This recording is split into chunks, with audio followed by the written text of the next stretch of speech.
शिव भक्तों के लिए पूरे विश्व में ऐसे शिव मंदिर हैं जिनके बारे में कहा जाता है वहाँ एक बार शिव के दर्शन करने से तमाम इच्छाएं पूरी हो जाती हैं।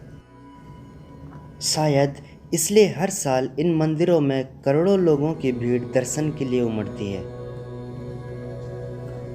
शिव दुर्गा मंदिर, मंगल महादेव, बिरला कानन, प्राचीन शिव मंदिर, नीलकंठ महादेव मंदिर और भी कई ऐसे शिव मंदिर हैं जहां हर साल दर्शन करने के लिए करोड़ों भक्तों की भीड़ लगती है।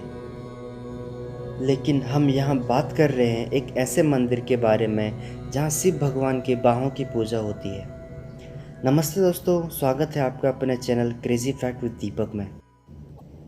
ऐसा कहा जाता है कि जब भगवान शिव एक भैंसे के रूप में अंतर्ध्यान हुए तो उनके धड़ के ऊपर वाला भाग नेपाल में प्रकट हुआ और अब वहाँ पशुपतिनाथ जी का मंदिर है। शिव की भुजाएं टुंगनाथ में, मुख रुद्रनाथ में, नाभि मध्यमदेर में और जटा कल्पेश्वर में प्रकट हुई। इसलिए इन चारों स्थानों सहित केदारनाथ को पंच केदार कहा जाता है और इन स्थानों पर शिव भगवान के विशाल मंदिर बने हुए हैं। तो आइए बात करते हैं शिव के उस मंदिर के बारे में जहाँ पे उनकी भुजाओं की पूजा होती है। जी हाँ दोस्तों, मैं बात कर रहा हूँ टुंगनाथ मंदिर के बारे में। ये वही मंदिर है दोस्तों जहाँ पे भगवान शिव के हृदय और भुजाओं की पूजा होती है। यह मंदिर करीब करीब केदारनाथ और बद्रीनाथ मंदिर के बीच में पड़ता है।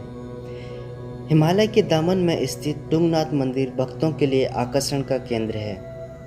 इस जगह की खासियत ये है कि हर कोई यहाँ आकर अपना तनाव भूल जाता है।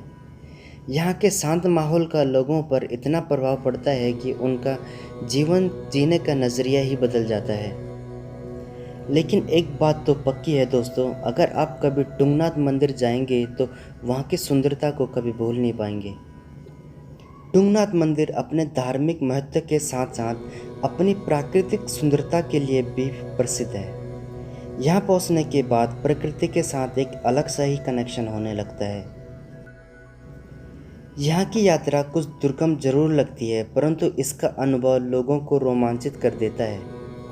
यहाँ जाते समय रास्ते में गणेश जी का एक छोटा सा मंदिर पड़ता है। ऐसा माना जाता है कि आगे की यात्रा उनके आशीर्वाद से बिना किसी विघ्न के पूरे होती है। ठंडी और ताज़ी हवाएं भक्तों को थकावट महसूस नहीं होने देती है।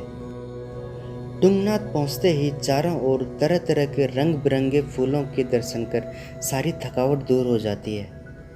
इसके अलावा पक्षियों की चहचहाहट और झरने का सीन कुछ ही लम्हों में आपको आकर्षित कर देगा। तो दोस्तों, जानते हैं टुंगनाथ के इतिहास के बारे में।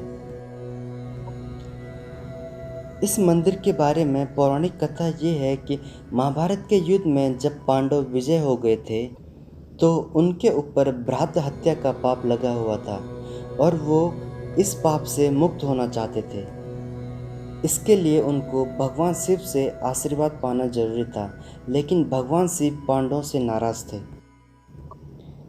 पांडव शिव को ढूंढते ढूंढते काशी और हिमालय पहुंच गए, लेकिन उन्हें शिव भगवान वहां नहीं मिले।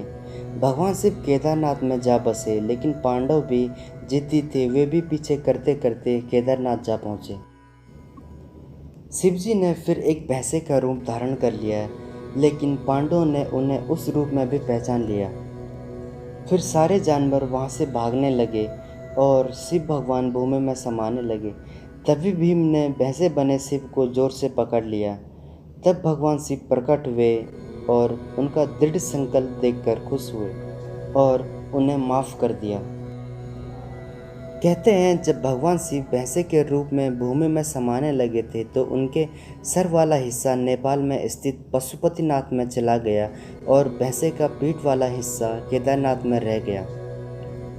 शिव जी की भुजाएं वाला हिस्सा टुंगनाथ में, मुख्य रुद्रनाथ में और नाभि वाला हिस्सा मध्यमदेर में और जटा कल्पेश्वर में प्रकट हुई। तो दोस्तों, कैसी लगी आपको वीडियो कमेंट करके ज़रूर बताइए। अगर वीडियो पसंद आई तो लाइक और सब्सक्राइब ज़रूर कर देना। तो दोस्तों, मिलते हैं अगली वीडियो में, तब तक के लिए जय हिंद।